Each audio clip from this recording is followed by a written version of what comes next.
یہ ساری دل کی علامات میں سے ایک علامات ہیں. اور اس کے ساتھ ساتھ آپ کو چکر بھی آ سکتے ہیں دل کی درد کے ساتھ, کیونکہ ہارٹ اٹیک کے ساتھ آپ کی شریان جب بند ہوتی ہے تو آپ کا بلڈ پریشر اوپر نیچے ہوتا ہے, فلکچویٹ کرتا ہے. تو یہ ساری علامات ہیں.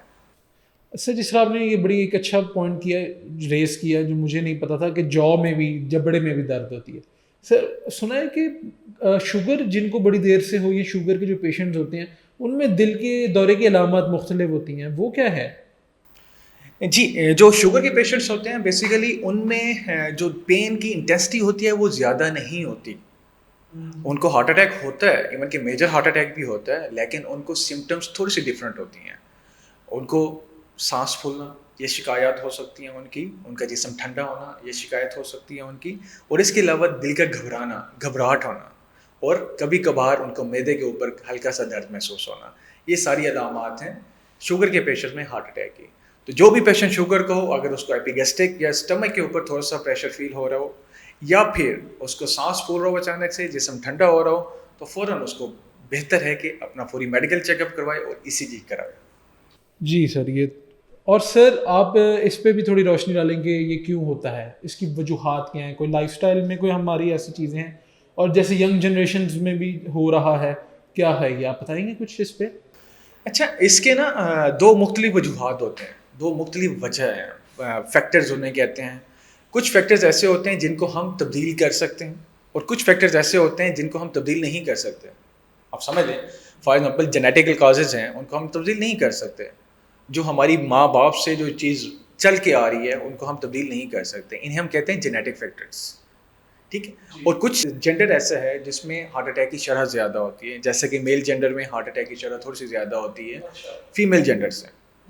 ٹھیک ہے. اور باقی جو فیکٹرز ہیں جن کو ہم موڈیفائی کر سکتے ہیں, اس میں شوگر, بلڈ پریشر, اور سیڈنٹری لائف سٹائل, کہ آپ کی ہیلتھی لائف سٹائل نہیں ہے, آپ سارا دن سو رہے ہیں, آپ کی ایکٹیویٹی کوئی نہیں ہے.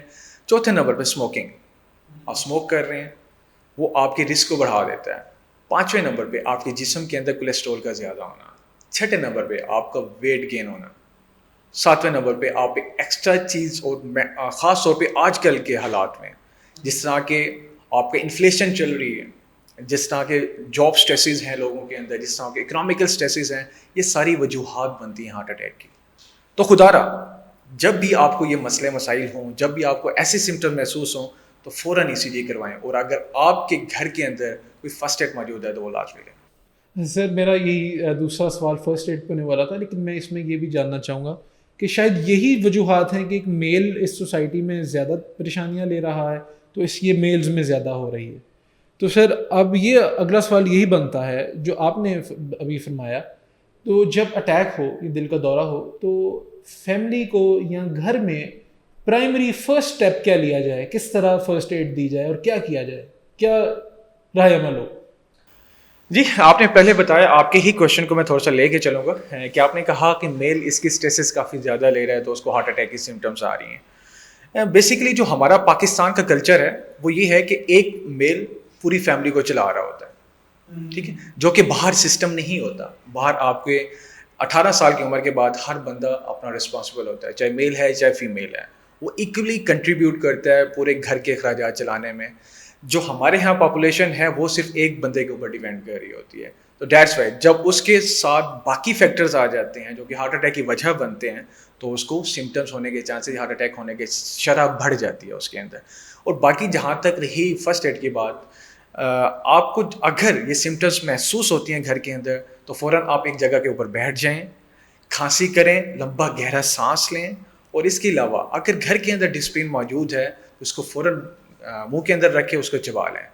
ڈسپلن ایک بہت اچھی گولی ہے, ہم اس کو ایک زیادہ امپورٹنس نہیں دیتے, لیکن اس کو جو ہارٹ اٹیک کی شرح ختم کرنے میں اس کا 20 سے 21% تک رول ہے. تو یہ ایک معمولی گولی نہیں ہے جناب, تو اس کو لازمی لیں. اگر آپ کو کبھی کبھار یہ سمٹمس محسوس ہوئی ہے اور ہارٹ اٹیک کی علامات محسوس ہو رہی ہیں, بہتر ہے کہ آپ ڈسپلن رکھیں اور اس کے فوراً بعد آپ ECG کروائیں اپنے. جی سر یہ آپ نے بہت اچھا اس پہ روشنی ڈالی. تو اس کے بعد جب یہ اٹیک ہو جاتا ہے تو ہاسپٹل کتنی دیر میں پہنچا جا سکتا ہے, یا کیا ہاسپٹل کی طرف جانا چاہیے ہمیں فوراً؟ Exactly, without wasting time. دیکھیں ہارٹ اٹیک کیا ہے, ہارٹ ہمارا کیا ہے؟ دل ایک اتنا سا آرگن ہے جو کہ پوری باڈی کے سسٹم کو چلا رہا ہوتا ہے. وہ پوری باڈی کو خون پہنچا رہا ہوتا ہے, دماغ کو خون پہنچانا, گردوں کو خون پہنچانا, باقی جسم کے حصوں کو خون پہنچانا. جب اس میں پین ہونا شروع ہوتی ہے تو آپ کے پاس ٹائم نہیں ہوتا اتنا. جتنا ٹائم گزرتا جاتا ہے اتنا آپ کے دل کے پٹھے ڈیمیج ہوتے جاتے ہیں. تو بہتر ہے کہ جب بھی آپ کو ہارٹ اٹیک کے سمٹمس ہوں, علامات ہوں, جو کہ میں پہلے ابھی بتا چکا ہوں, تو آپ نے فوراً ہاسپٹل کی طرف دوڑنا نہیں بلکہ آرام سے جانا ہے, ٹھیک ہے.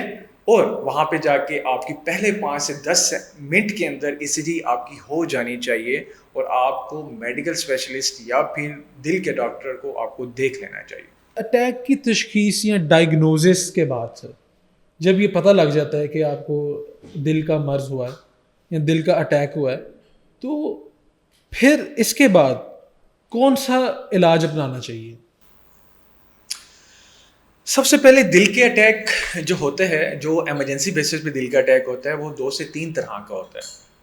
ایک ہوتا ہے انسٹیبل انجائنا, ایک ہوتا ہے انیسٹیسیس MI, ٹھیک ہے, جس میں آپ کی دل کی ECG کے اندر اتنی زیادہ چینجز نہیں ہوتی, لیکن چینجز آ رہی ہوتی ہیں, لیکن اس کو ہم بہت بڑا ہارٹ اٹیک کاؤنٹ نہیں کر رہے ہوتے.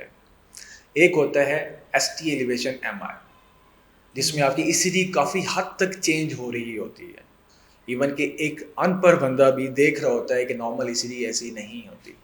اس کو ہم کہتے ہیں بڑے دل کا اٹیک. اور اگر آپ کو بڑے دل کا اٹیک ڈاکٹر نے کہا ہے کہ آپ کو یہ چل رہا ہے, تو پھر آپ کو 2 آپشن دیے جاتے ہیں ہاسپٹل میں, ایک خون پتہ کرنے والا انجیکشن اور دوسرا فوراً اینجیوگرافی. تو سب سے بہتر آپشن جو کہ امریکہ میں اپنایا جاتا ہے وہ ہے اینجیوگرافی.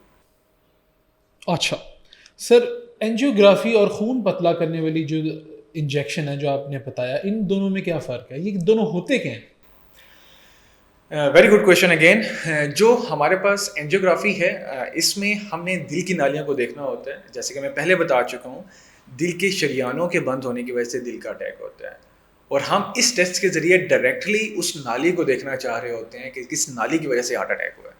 اچھا جی, اور جب پیشنٹ آتا ہے تو فوراً ہم اپنی کیتھ لیب ایکٹیویٹ کرتے ہیں. کیتھ لیب وہ جگہ ہوتی ہیں جہاں پہ ہم پیشنٹ کو شفٹ کر کے فوراً اینجیوگرافی کرتے ہیں, اور اینجیوگرافی کر کے جو نالی بند ہوتی ہے اس کو فوراً تار ڈال کے اور اس کے بعد اسٹنٹ ڈال کے کھول دیتے ہیں, اور پیشنٹ کو ہارٹ اٹیک کی علامات ختم ہو جاتی ہیں.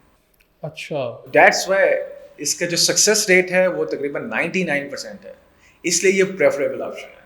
جی جی جی. باقی جہاں تک رہی آپ خون پتلا کرنے والے انجیکشن کی بات کر رہے تھے, تو خون پتلا کرنے والے انجیکشن ہیں جو کہ موسٹلی گورنمنٹ ہاسپٹلس میں ہمارے پاس ایزیلی اویلیبل ہوتا ہے, وہ ہوتا ہے اسٹریپٹوکائنیز. اس کی کچھ انڈیکیشنز ہوتی ہیں, کچھ کنٹرا انڈیکیشنز ہوتے ہیں کہ کن پیشنٹس میں ہم دے سکتے ہیں, کن پیشنٹس میں ہم نہیں دے سکتے. ہم بات کر لیتے ہیں اس کی انڈیکیشنز. ایک ہارٹ اٹیک اٹ سیلف ایک انڈیکیشن, ٹھیک ہے. تو جب آپ کو دل کا اٹیک آتا ہے, وہ ہاسپٹل جہاں پہ اینجیوگرافی کی سہولت موجود نہیں ہوتی, یا پھر آپ دیہات میں کسی ہاسپٹل میں بیٹھے ہیں اور آپ کو دل کا اٹیک ہوا ہے, تو آپ بغیر ٹائم ویسٹ کیے آپ ہاسپٹل میں جاتے ہیں, اور آپ کو کہا جاتا ہے کہ آپ کو خون پتہ کرنے والا انجیکشن لگایا جائے گا, جس کی سکسیس ریٹ تقریباً کوئی 60 to 70% ہے. سکسیس ریٹ سے کیا مراد ہے جناب؟ سکسیس ریٹ سے مراد ہے کہ آپ کا جو نالی کھلنے کے چانسز ہیں وہ 60 سے 70% ہیں. 30% میں چانسز نہیں بھی ہوتے کہ کامیاب نہ ہو. تو اگر آپ کسی ایسے ہاسپٹل میں بیٹھے ہیں اور آپ ایک ایسی ہاسپٹل میں نہیں پہنچ سکتے جہاں پہ اینجیوگرافی کی فیسلٹی موجود ہے, تو بہتر ہے کہ آپ وہاں پہ رہ کے پہلے خون پتہ کرنے والے انجیکشن لگوائیں, اور پھر جب تھوڑے سے بہتر ہو جائیں, 2-4 گھنٹے کے بعد اسٹیبل ہو جائیں, اس کے بعد آپ اس ہاسپٹل کا رخ کریں جہاں پہ اینجیوگرافی کی سہولت موجود ہے. کیونکہ جناب اینجیوگرافی تو ہونی ہی ہونی ہے, چاہے آپ فوراً کروا لیں تو زیادہ بہتر آپشن ہے, اور اگر نہیں کرواتے فوراً تو خون پتہ کرنے والے انجیکشن کے بعد تو کروانی ہے, کیونکہ اس کے بغیر آپ کے دل کے اٹیک کا علاج ممکن یا پورا ممکن نہیں ہے. اچھا سر, بہت اچھا آپ نے اس پہ روشنی ڈالی.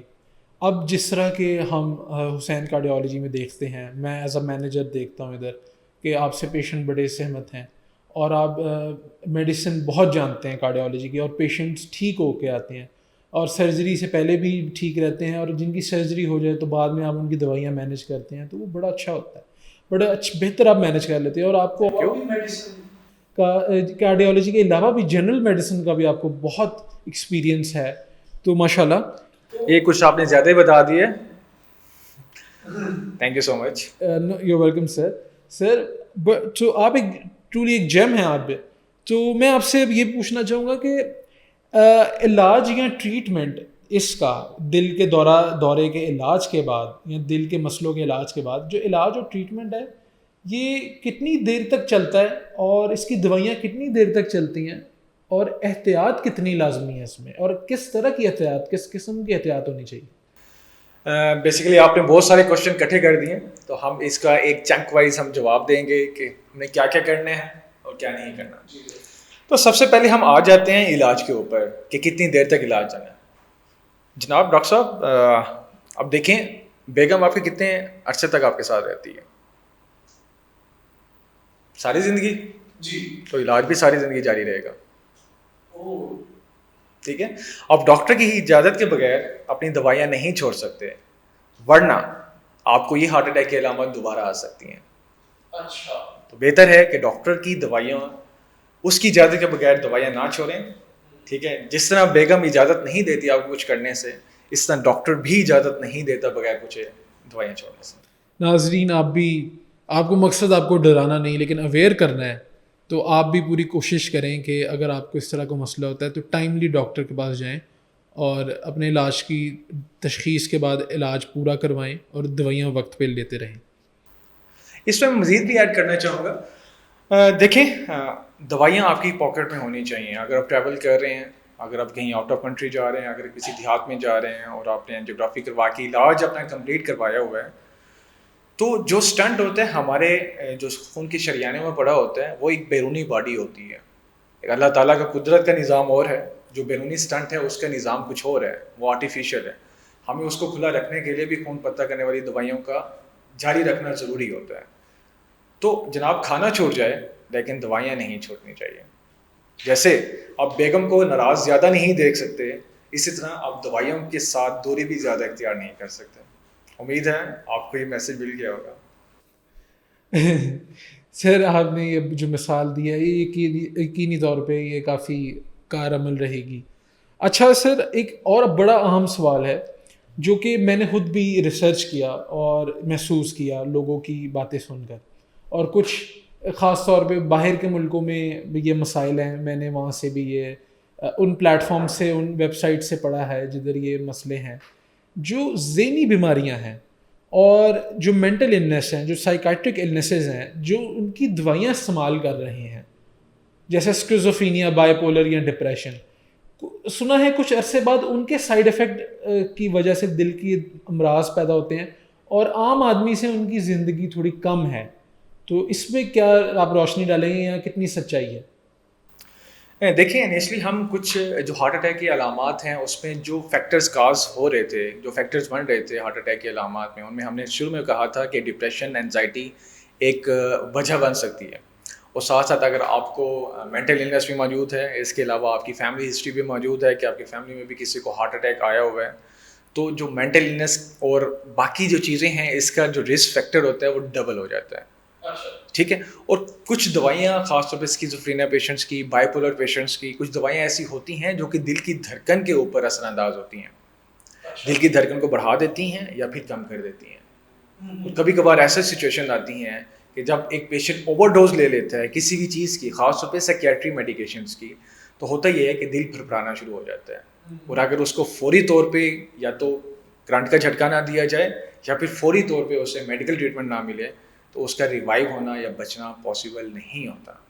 تو اس لیے جو سائیکیٹرک ہوتے ہیں, جو سائیکیٹرک ڈاکٹر ہوتے ہیں, جو نفسیاتی ڈاکٹر ہوتے ہیں, بڑے سوچ سمجھ کے ان کو دوائیاں دینی پڑتی ہیں, خاص طور پہ ان پیشنٹس میں جو دل کے ساتھ ساتھ جن کو نفسیاتی مسئلہ بھی ہوتا ہے.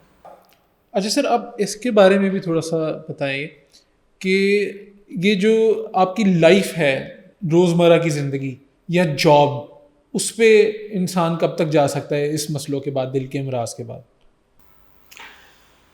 جی، دل کے اٹیک کے بعد جب آپ ایک کمپلیٹ علاج کروا لیتے ہیں اس کا، اینجیوگرافی کے بعد اسٹینٹ بھی ڈلوا لیتے ہیں، تو آپ اپنی نارمل جاب کو 2 ہفتے کے بعد جوائن کر سکتے ہیں. آپ 2 ہفتے کے بعد آپ نارمل اپنی جاب پہ جا سکتے ہیں. کسی قسم کا کوئی روک تھام نہیں ہے کہ ہارٹ اٹیک کا پیشنٹ جاب نہیں کر سکتا، ہارٹ اٹیک کا پیشنٹ اپنی روزمرہ لائف کو نہیں گزار سکتا، اپنے روزمرہ کے کام نہیں کر سکتا. ایسی صرف مسکنسیپشنس ہیں. آپ ہیپی رہیں، انجوائے کریں لائف کو. یہی ہمارا مقصد ہوتا ہے، ایک ڈاکٹر کا مقصد، ایک کارڈیالوجی کا مقصد آپ کی لائف کو بہتر کرنا. ٹھیک سر. اور سر ایک بہت اہم سوال ایک یہ بھی پیدا ہوتا ہے، میں نے بعض اوقات اپنے ایکسپیرینس میں دیکھا، میں 2017 سے حسین کارڈیالوجی میں ایز اے مینیجر رول ادا کر رہا ہوں. تو میں نے بھی کچھ پیشنٹ، جتنا میرا نالج ہے چھوٹا موٹا، تو کچھ ایسے بھی لوگ ہیں کہ جن کو دل کی کوئی درد ہوئی، پین ہوئی، انجائنا ہوا، وہ گئے، انہوں نے ای سی جی کرائی، نارمل آئی. انہوں نے ایکو کارڈیوگرافی کرائی، نارمل آئی. اس کے بعد بعض اوقات ای ٹی ٹی بھی کروا لی، نارمل آئی. لیکن کچھ عرصے بعد وہ کیونکہ اگنور ہو گیا، ان کو دل کا مسئلہ تھا لیکن وہ ان ٹیسٹوں میں نہیں ڈائگنوز ہوا، تو بعد میں وہ دل کا بڑا دوڑا پڑ گیا اور وہ زیادہ بیماری کا شکار ہو گئے، نوعیت کی بیماری کا شکار ہو گئے. تو اس پہ آپ کیا کہیں گے؟ دیکھیں، ایک اچھا ٹاپک آپ نے چوز کی ہے، لیکن اگر تو اس کو دل کا مسئلہ چل رہا ہے، جتنے رسک فیکٹرز آپ نے بتائے ہیں، اگر تو ایک تو سب سے پہلے میٹر کرتی ہے اس کی ایج کیا ہے. سیکنڈ چیز ڈیپینڈ کرتی ہے کہ اس کے رسک فیکٹرز کیا کیا ہیں. تیسری چیز ڈیپینڈ کرتی ہے کیا وہ اسموکنگ کر رہا ہے یا نہیں کر رہا. چوتھی چیز ڈیپینڈ کرتی ہے کیا وہ اس کی لائف میں اسٹریسز تو ایسے نہیں ہیں جو کہ ہارٹ اٹیک کی وجہ بن سکتے ہیں، اس کی فیملی ہسٹری تو نہیں ہے، یا پھر جینیٹک کازز تو نہیں ہے. اگر تو یہ ساری چیزیں نہیں ہیں اور اس کو چھاتی میں درد ہو رہا ہے اور اس کو خاص قسم کا انجائنا ہے، جو انجائنا کا درد ہوتا ہے، جیسے کہ میں پہلے بتا چکا ہوں، چھاتی کے اوپر پریشر پڑنا، ایسے لگنا جیسے چھاتی کے اندر سے کوئی چیز آپ کو کھینچ رہی ہے، چھاتی آپ کی بند ہو رہی ہے، آپ کا سانس پھول رہا ہے، جسم آپ کا ٹھنڈا ہو رہا ہے، آپ کو چکر آ رہے ہیں، یا پھر آپ کی دل کی دھڑکن بڑھ رہی ہے. ان ساری علامات میں سے کوئی ایک علامت موجود ہے تو پھر اس کو انجائنا کہیں گے جناب. اگر ان ساری علامات میں سے کوئی ایک علامت نہیں ہے، صرف پین ہے، وہ تو پین تو جناب مجھے بھی ہوتا ہے، یہ مسکولر اسپیزم بھی ہو سکتا ہے. اور یہ بھی ضروری نہیں ہے کہ جب پیشنٹ آپ کے پاس آئے اس کو دل کا مسئلہ چل رہا ہو سکتا ہے کہ اس کو دل کا مسئلہ اس کو بعد میں ڈیولپ ہوا ہو. یہ ضروری نہیں ہے کہ آپ نے سارے ٹیسٹ کروا لیے کہ وہ نارمل ہے، کہ ڈاکٹر نے مس ڈائگنوز. سر یہ آپ نے بڑا اچھا کہا کہ یہ مسکولر پین ہو سکتی ہے، مسکولر پین ہو سکتی ہے. بٹ سر ایک سوال یہ پیدا ہوتا ہے کہ جس طرح میرے ایک جاننے والے تھے، انہوں نے مجھے بتایا کہ ان کو ای سی جی ان کی نارمل آئی، ایکو ان کی نارمل آئی، لیکن ان کو ہفتے بعد ہی دل کا دورہ پڑ گیا، اور ڈاکٹرز نے کہا یہ جو آپ کو ہوا تھا یا آپ نے اگنور کیا، وہ آپ کو دل کا مسئلہ ہی تھا. وہ یا بیسکلی ہر ڈاکٹر اس کو ڈیٹیکٹ نہیں کر پاتا، یا اس میں ان کی کتنے ماہر ہیں وہ، اس میں ان کی اسپیشلٹی آ جاتی ہے، ان کی ایکسپرٹی یا اسکل آ جاتا ہے. تو آپ کیا کہیں گے؟ دیکھیں، میں کسی کے اوپر تنقید نہیں کرنا چاہوں گا. ہر ایک ڈاکٹرز کا اپنا ٹیمپرامنٹ ہوتا ہے، ہر ایک ڈاکٹر کا اپنا وے آف چیکنگ پیشنٹ ہوتا ہے. کسی کے اوپر ہم تنقید کے اوپر آتے نہیں ہیں. تو ہر ہارٹ اٹیک کا پیشنٹ یا جس کو دل کا درد چل رہا ہوتا ہے، اس کی جو ہسٹری ہوتی ہے، جو وہ علامات بتا رہا ہے، آپ کا ڈائگنوسس 80% آپ کو اس کی ہسٹری پہ کنفرم ہو جاتا ہے کہ پیشنٹ کو دل کا مسئلہ ہے یا نہیں. اگر تو آپ کی ہسٹری اچھی ہے، آپ نے ہسٹری اس کی تسلی سے لی ہے، اس کا معائنہ تسلی سے کی ہے، تو میرا نہیں خیال کہ وہ ہارٹ اٹیک والی علامات کو اگنور ہو سکتی ہیں اس پیشنٹ میں. باقی جو انویسٹیگیشنس ہیں، جو اس کی ساری لیبس ہے، وہ آپ کو 15 سے 20% ہیلپ کرتی ہیں. باقی جو 70 to 80% اس کا ڈائگنوسس ہوتا ہے، وہ آپ کی ہسٹری، اس کی علامات اور اس کے معائنے کے اوپر آپ ڈائگنوز کر لیتے ہوتے ہیں. اور ایک بات ہمیشہ یاد رکھیے گا، a good listener is a good doctor. اگر آپ اچھے لسنر نہیں ہیں، آپ اچھے ڈاکٹر نہیں ہیں. اور میں سب ینگ جنریشن کو کہوں گا کہ خدا را پیشنٹ کو تھوڑا سا ٹائم دیں، ٹھیک ہے، تاکہ اس کی علامات کے بارے میں تھوڑا سا آپ جان سکیں ڈیٹیل سے، اور اس کا معائنہ لازمی کریں. میں اس لیے کہہ رہا ہوں، میں نے کافی پیشنٹس پچھلے اپنے 15-20 دنوں کے اندر 2 سے 3 پیشنٹ ایسے دیکھے ہیں جن کو صرف مسکولر پینس تھی اور 1.5 سے 1 سال سے چل رہی تھی، اور ان کی اینجیوگرافی ہوئی جو کہ بالکل نارمل تھی. اچھا یعنی that's why a good listening is better. تو بہتر ہے کہ آپ اس کی لسننگ اچھی کریں، آپ پیشنٹ کو سنیں کہ پیشنٹ کہنا کیا چاہ رہا ہے. جب ہم اس کے اوپر توجہ دیں گے اور اس کا صحیح طرح سے معائنہ کریں گے، میرا خیال ہے کہ 10 منٹ سے زیادہ نہیں لگتے اگر آپ پیشنٹ کو صحیح طرح سے معائنہ کرتے ہیں، صحیح طرح سے اس کو جانتے ہیں بیماری کے بارے میں، آپ اس کے ڈائگنوسس تک پہنچ جاتے ہیں۔ اچھا سر، یہ تو ہو گیا، اس میں آپ نے بڑا ایکسپلین ڈیٹیل میں کر دیا، تو ہم یہ بھی کہنا غلط نہیں ہوگا کہ اسی لیے پرائیویٹ سیٹ اپ میں جانا بعض اوقات بہتر ثابت ہوتا ہے جب آپ اپنے علاج کے لیے وہاں پر جاتے ہیں۔ ایک مسکنسیپشن ضرور ہے کہ پیسے بہت لگ جاتے ہیں، لیکن اگر آپ کے پاس تھوڑے سے پیسے لگتے ہیں تو آپ کو بیماری بھی جلد پتہ لگ سکتی ہے یا کوالٹی آف ٹریٹمنٹ بہتر ہو سکتا ہے۔ بہرحال یہ ایک اور ٹاپک ہے، اس پہ پھر کبھی بات ہوگی۔ اچھا، اس میں میں ٹوکنا چاہوں گا آپ کو، یہ جو پیشنٹ جو ڈائگنوز جہاں سے ہوا تھا وہ پرائیویٹ ہاسپٹل ہی تھا، تو وہ پرائیویٹ ہاسپٹل تھا۔ میں وہی بات کرتا ہوں، پرائیویٹ گورنمنٹ میٹر نہیں کرتا، اٹ آل ڈیپینڈز اپان جو اس کو دیکھنے والا ڈاکٹر ہے، اس کو کیسے ٹریٹ کر رہا ہے، اس کو کیسے سن رہا ہے، اس کا کیسے اس کو تشخیص کر رہا ہے، ساری چیزیں اس کے اوپر ڈیپینڈ کرتا ہے۔ اس کا تعلق پرائیویٹ سے یا گورنمنٹ کے اوپر نہیں ہے۔ اچھا ٹھیک ہے، یعنی یہ ڈاکٹر کی قابلیت پہ ہے، ڈاکٹر کے ٹائم دینے پر ہے۔ All right sir. اچھا سر، آپ اس پہ بھی تھوڑی روشنی ڈالیں گے، یہ جو بیماری کے بعد جو فیز ہے اس میں فیملی کا کتنا رول ہے مریض کو ٹھیک کرنے میں؟ اس کو کیا کرنا چاہیے فیملی کو؟ یہ بہت زبردست کوشچن آپ نے کی ہے، اور میرا خیال ہے کہ جتنا فیملی کا رول ہے ہارٹ اٹیک کے پیشنٹ کو مینیج کرنے کے لیے، اتنا شاید ہی کسی چیز کا رول ہو۔ اگر میں کہوں کہ میڈیسن ایک طرف اور فیملی ایک طرف، یہ دونوں چیزیں سائڈ بائی سائڈ چلتی ہیں۔ میڈیسن اپنا رول نبھاتی ہے اور فیملی اپنا رول نبھاتی ہے۔ ایک سپورٹو فیملی کیا ہوتی ہے؟ ایک ہارٹ اٹیک کا پیشنٹ ہے، ہو گیا ہارٹ اٹیک، ٹھیک ہے، وہ آپ کے پاس آ جاتا ہے علاج کروا کے، گھر میں آ جاتا ہے، اس کے ساتھ ایک نارمل لائف گزاریں، اس کو بار بار ریئلائز نہ کروائیں کہ اس کو ہارٹ اٹیک ہوا ہے۔ جتنی دفعہ اس کو ریئلائز کروائیں گے اتنا زیادہ اس کے مائنڈ کے اندر بیٹھنا شروع ہو جائے گا کہ میں دل کا مریض ہوں۔ ہاں، پتہ ضرور ہونا چاہیے اس کو دل کا مریض ہے، تاکہ وہ اپنی لائف سٹائل کو تھوڑا سا بہتر کر سکے، اپنے ڈائٹ کو بہتر کر سکے، اپنی لائف میں ہیلدی فوڈ کو ایڈ کر سکے، اور اپنی لائف سٹائل میں واک کو ایڈ کر سکے، اور جو نشاستہ دار غذائیں ہیں اور چکنائی والی چیزیں ہیں اس سے وہ پرہیز کر سکیں۔ لیکن آپ کا جو رول ہے، آپ کی فیملی کا رول ہے آپ کو بہتر کرنے میں، اس سے نعم البدل آئی تھنک کوئی نہیں ہے۔ تو اپنے پیشنٹ کو ٹائم دیں، اس کو سپورٹ کریں، اس کے مشکل ٹائم میں اس کو بار بار ریئلائز نہ کروائیں کہ آپ دل کے مریض ہو، اچھی ڈائٹ دیں، خود بھی کھائیں، ان کو بھی کھلائیں، کیونکہ جتنا امپیکٹ ایک پرسنل ایکسپیرینس سے ہوتا ہے۔ فار ایگزامپل، ایک بچہ وہ اپنی ماں سے کیا سیکھتا ہے، اپنے پیرنٹس سے کیا سیکھتا ہے؟ وہ یہی سیکھتا ہے نا کہ جو میرے پیرنٹس کر رہے ہیں وہ میں کروں گا۔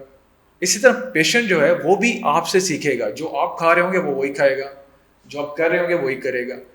تو بہتر ایک ہیلدی لائف سٹائل گزاریں اپنی فیملی کے ساتھ، اپنے پارٹنر کے ساتھ، اپنے پیرنٹس کے ساتھ۔ سر، میرا اس پوڈ کاسٹ کا جو آخری اور وہ بھی بہت ایک اہم کویشچن ہے جو لوگوں کے ذہنوں میں ہے کہ سر، دل کی بیماری اور مردانہ کمزوری کا کیا تعلق ہے آپس میں، اور جو مردانہ کمزوری کے لیے دوائیاں لی جاتی ہیں اس کے کیا اثرات ہیں دل کی صحت پر؟ دیکھیے جناب، ہارٹ اٹیک کے بعد ہوتا یہ ہے کہ کچھ دوائیاں ایسی ہوتی ہیں جو کہ آپ کی مردانہ کمزوری کا باعث بنتی ہیں۔ یہ ایک ہمارا سینسٹیو ٹاپک ہے، تو ہم اس پہ تھوڑا سا بات ہم کھل کے کریں گے، نو ڈاؤٹ، تاکہ آپ کی جتنی بھی شکوک و شبہات ہیں اپنی ازدواجی زندگی کے لحاظ سے اور اپنی مردانہ کمزوری کے لحاظ سے وہ دور ہو سکیں۔ کچھ دوائیاں ایسی ہیں جو کہ آپ کی مردانہ کمزوری کا باعث بنتی ہیں، آپ نے اپنی مرضی سے وہ دوائیاں کم و بیش نہیں کرنی، آپ نے اپنی علامات اپنے کارڈیالوجسٹ کو، اپنے دل کے ڈاکٹر کو بتانی ہیں، تاکہ اگر کچھ ایسی دوائیاں چل رہی ہیں تو اس کو بند کی جا سکیں، اور اگر کچھ دوائیاں ایسی ہیں جس کو بند کرنے سے آپ کی چیزیں بہتر ہوتی ہیں، تو ساتھ کچھ ایسی بھی ملٹی وٹامنس ہیں جو کہ آپ کی ہیلتھ کو بہتر کرتے ہیں، آپ کی مردانہ کمزوری کو بہتر کرتے ہیں، ٹھیک ہے۔ تو اٹ آل ڈیپینڈس اپون آپ کا کارڈیالوجسٹ کیا کہتا ہے۔ آپ نے اپنی مرضی سے کچھ نہیں کرنا، آپ نے صرف اپنی علامات اپنے دل کے ڈاکٹر کو بتانے ہیں، اپنی مرضی سے کوئی طاقت والی دوائیاں، کوئی حکیم کی دوائیاں نہیں لینی، کیونکہ کچھ دوائیاں ایسی ہوتی ہیں جو کہ آپ کو دوبارہ ہارٹ اٹیک کرا سکتی ہیں، یا پھر آپ کے گردے کو بھی متاثر کر سکتی ہیں، یا پھر آپ کے معدے کا بھی پرابلم کر سکتی ہیں. جناب حکیموں کی دوائیوں سے بچیں اور سیلف میڈیکیشن سے بچیں. اپنے ڈاکٹر خود نہ بنیں, کسی کو آپ کی حفاظت کرنے دیں.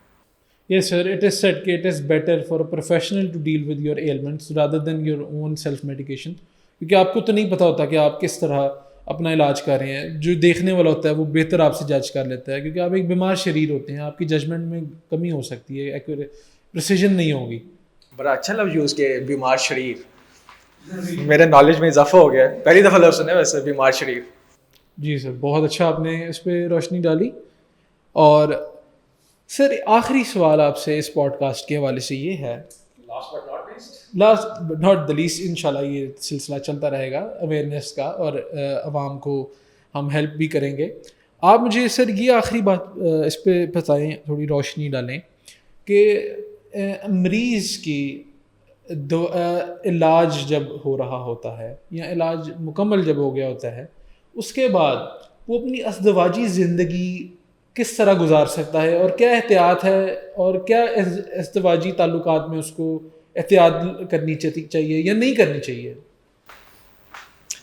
بہت اچھا کوشچن کیا ہے. ابھی میں نے کچھ دن پہلے بھی کچھ پیشنٹس دیکھے ہیں جو کہ میرے پاس آتے ہیں ہارٹ اٹیک کے بعد, کہ ان کو جو جنرل پاپولیشن ہوتی ہے, پبلک ہوتی ہے, وہ ان کو مس گائڈ کر رہی ہوتی ہے. مس گائڈ کس طرح سے کر رہی ہوتی ہے؟ کیا آپ نے ازدواجی تعلقات قائم کیے تو آپ کو ہارٹ اٹیک دوبارہ آ جائے گا. آپ نے یہ کیا آپ کو ہارٹ اٹیک دوبارہ آ جائے گا. آپ نے یہ کیا آپ کو ہارٹ اٹیک دوبارہ آئے گا. نہیں جناب, آپ اپنی نارمل میرڈ لائف ازدواجی تعلقات قائم کر سکتے ہیں, بٹ ایک ٹائم کے بعد. ہارٹ اٹیک کے کچھ دنوں کے بعد, 1 ہفتے سے 2 ہفتے کے بعد آپ اپنے نارمل ازدواجی تعلقات قائم کر سکتے ہیں. تو یہ جتنی بھی مسکنسیپشنز ہیں آپ پبلک کی, جو آپ کو گائیڈ کرتا ہے ان کو ہمارے پاس لے ہیں, ہم ان کو گائیڈ کریں گے. سر بہت شکریہ سر آپ کا تھینک یو سو مچ. قیمتی وقت کا. Thank you. This was doctor Imran Ali, the senior consultant cardiologist at Jinnah Hospital Lahore, and working as a senior consultant here at the Hussain Cardiology Associates and Medical Center. بہت شکریہ سر. Thank you so مچ. جانے سے پہلے آپ سب کو میرا سلام, اور اگین میں کہوں گا ہیلدی لائف اسٹائل اپنائیں. اپنی چیزوں میں, اپنی لائف میں 5 ہیبٹس کو اپنا لیں. نمبر 1, اپنی زندگی میں شوگر اور سالٹ کو کم کر دیں. نمبر 2 چیز, اپنی زندگی میں چکنائیوں اور نشاستہ دار غذاؤں کو کم کریں.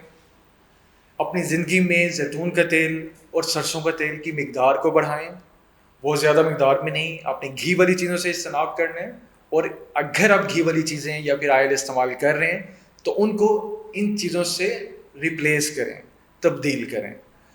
چوتھی چیز, اپنی لائف میں اسٹریسز کو نہ آنے دیں. کسی قسم کی مینٹل اسٹریس, کسی اکنامیکل اسٹریس اپنی زندگی کو افیکٹ نہ ہونے دیں اس کے اوپر. اللہ تعالیٰ پہ بلیو رکھیں. آپ کی جو بھی آپ کے اسٹریسز ہیں صرف اللہ تعالیٰ پہ بلیو رکھیں. اللہ تعالیٰ آپ کی ساری اسٹریسز کو دور کرتے ہیں. اللہ تعالیٰ کے ساتھ لگاؤ رکھیں تو آپ کی ساری بیماریاں حل ہو جاتی ہیں.